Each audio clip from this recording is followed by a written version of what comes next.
What's up guys, Anfield here, welcome to a new video. Today's video I wanted to make a few days ago, but I was unable to because I got sick, and so it was quite difficult for me to record anything. So that's why there hasn't been a stream either. But now I don't have a sore throat anymore and other things, and the only thing really stopping me is I have to sneeze every 5 seconds, so that might cause a few edits, but this is a lot of talking because it's a discussion video, so hopefully at least things will be coherent enough that you can understand me, and it won't be so bad.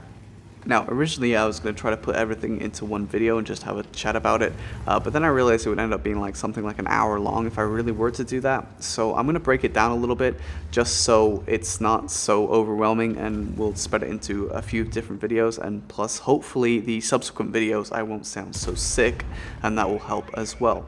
So the first thing I want to talk about in this one is the quote-unquote matchmaker improvements. Now, this is an important change because Matchmaker's been unbalanced for quite some time, and it's nice that they're actually going to address this, which is quite cool. So they say that one of the things they're going to do is no longer allow platoons to, allow people to bring like, a tier 4 tank with a tier 10, or anything like that. That's not going to be allowed,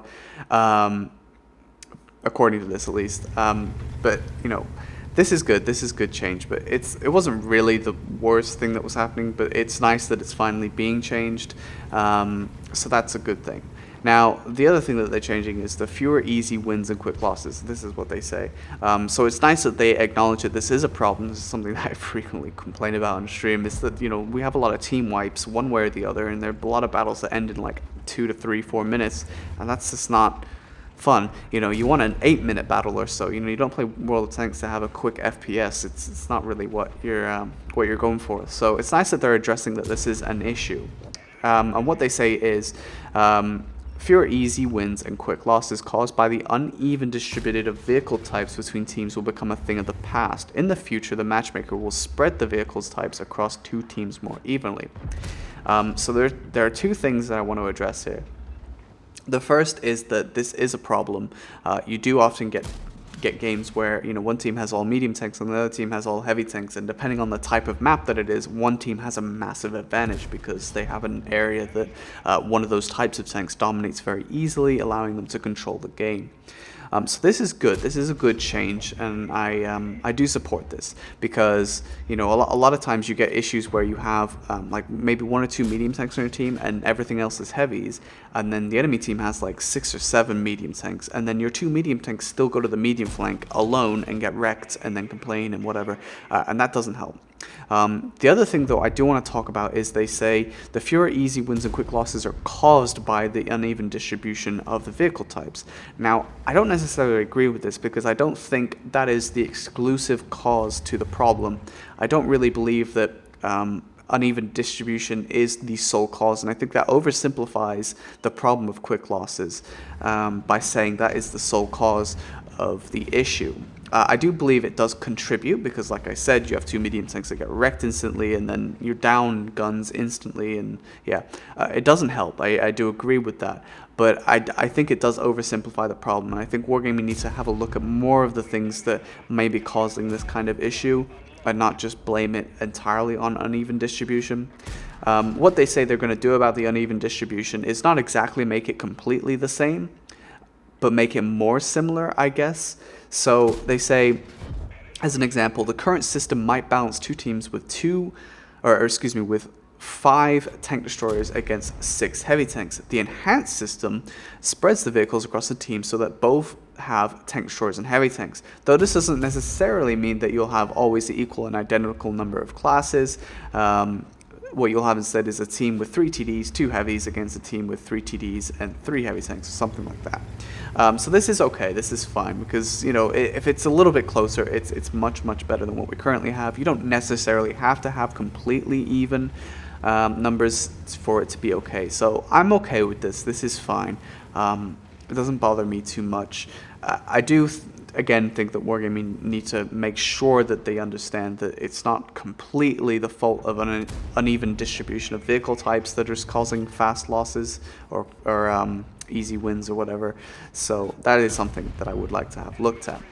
Now, the next thing I'm going to skip because I'm going to leave it till last because it's the bigger topic. But next we have light tanks. So to ensure the new system works, we'll be stretching light tank branches to tier 10. Obviously, right now, tier 8 is the max light tank. The addition of the tier 9 through 10 vehicles will let the matchmaker assemble diverse teams and faster. As for gameplay, this could kill two birds with one stone. Light tanks gain power and get the chance to contribute meaningfully. The combination of a decent view range, compact size, great speed, and solid firepower, with guns being just a little bit less powerful than those of the medium tanks, will transform them into small and swift predators. When positioned well, they will pose a threat to the enemy. Now, this is interesting because I was always against the addition of the tier 8 light tanks because I thought that tier 8 light tanks were dumb for gameplay because you had too many of them. So there was a lot, like 3 per team, which meant that no one could do a spotting mission. It was overabundance of spotting, and then on some maps it was really broken because you were lit everywhere where you went if the enemy team had reliable spotters. Like, it basically broke some maps where your team had bad spotters and the other team had good spotters. So it was quite difficult. But adding tier 10, this is an interesting change, and I think it'll be okay. Tier 10 light tanks could be fun and make light tanks relevant, and that's cool. But I'm not sure exactly what they're going to do about the matchmaking on these tanks, because now that these tanks are going to be at tier 10, it's going to be less likely for a tier 8 light tank, for example, to be in a tier 10 game shortly, because instead the tier 10 light tanks or tier 9 light tanks will be there. So instead, those tier 8 light tanks will have medium tank or heavy tank matchmaker, where they generally see more tier 8. And tier 8 light tanks are very powerful at tier 8. So it'll be interesting to see how that sort of works, because clearly they'll have to be... I mean, you wouldn't want to see abundance of tier 8 light tanks in tier 10 games, so surely their matchmaker will be changed. And this could be more of a problem in the lower tiers, we're talking like tier 6 and things like that. So like a tier 6 light tank is now going to be more commonly being in a tier 6 game. Their view range is going to be absolutely broken due to the fact that they can just completely outspot anything in that tier. I mean, these tanks are designed to go spot in higher tier games, not so much in the equal tier games. So it'll be interesting to see exactly how that works. But as for the tier 10 light tanks, I think that could be quite interesting, and I would look forward to grinding some of those lines out and playing them.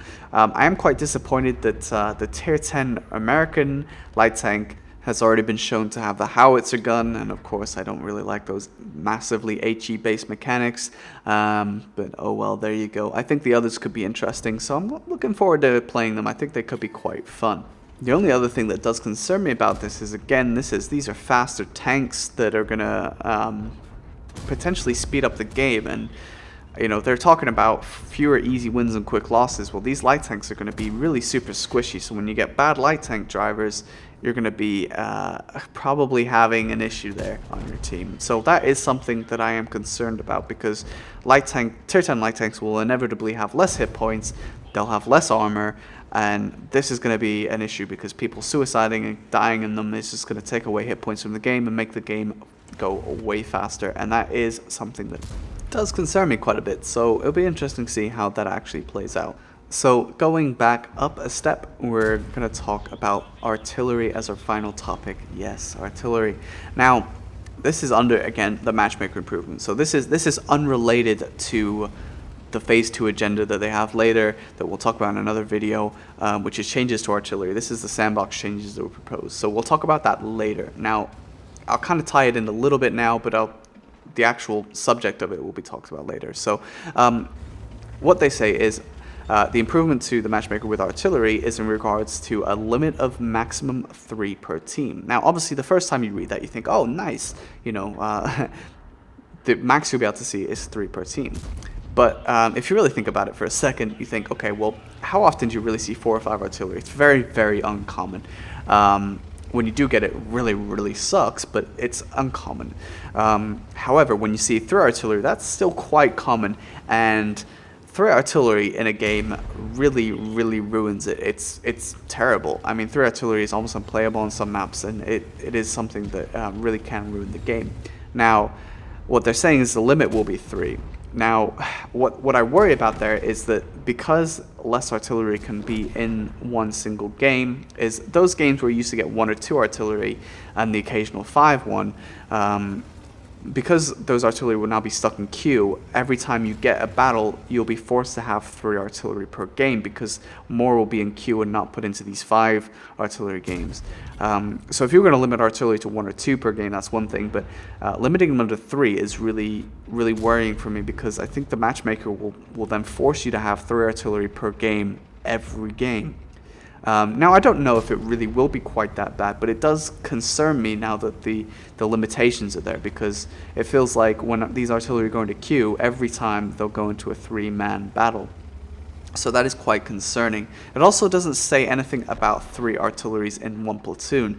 Now, the reason this is so bad is because obviously, when 3 artilleries are working together in a platoon, they just focus one target down, and that guy's battle is over. It's one thing to have medium tanks or heavy tanks or whatever try and do that, because they have to deal with your allies around you if you're getting focused. But artillery, they don't. They just focus you down in a platoon. And I think that's more broken.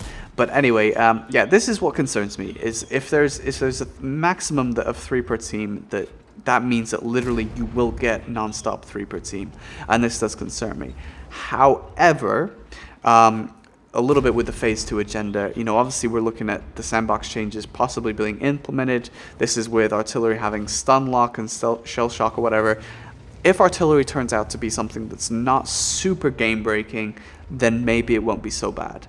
And that's the one thing I hope for, is that if these matchmaker improvements are implemented with the phase 2 agenda, we're not looking at the artillery that we have now. We're looking at these stun artillery that do far less damage, and maybe it won't be so bad. And that's the sort of shining light here with this particular change. So rather than have artillery in its current state, we have an artillery that's a little bit more respectable, and is not quite so infuriating. So that's the thing that holds out hope for me with this particular change. So fingers crossed that it won't be as bad as it may seem, but we'll have to see. I mean, these changes so far to the matchmaker are positive for the most part. I think the light tanks will be really interesting. I'll be excited to try the tier 10 light tanks. The no platoon thing with multiple tiers apart, that's fine. That stops griefers. That should have been done a long time ago, but now that it's here, fine. We can't complain about it. The better distribution of tanks will be also quite nice. I don't think it's going to completely solve the fewer easy wins and quick losses, because I think there are lots of aspects to that. We go back to light tanks. 3 light tanks per game. You have them suiciding instantly. They don't have enough hit points. You have a lot of artillery in games. They don't have a lot of hit points. So there's not a lot of meat going in teams. But I think the tier 10 light tanks, they could be quite exciting, and the distribution of teams being a little bit more even, that's quite exciting as well, because it might balance some maps that were previously quite bad. So yeah, this is a lot of talking because it's purely a discussion, and the most important thing is I want to know what you guys think. You guys have seen these changes. I want to know what you think of them. If you think I'm being loony about something, let me know. I'm always interested to see new aspects and new approaches to how people view things, so that'll be quite interesting for me to read. So yeah, just remember that try to keep it on topic for the matchmaker improvements, because I will be going over all the other things in other videos. So yeah, if you want to talk about the other stuff, try to hold it. I will go into the other stuff in detail.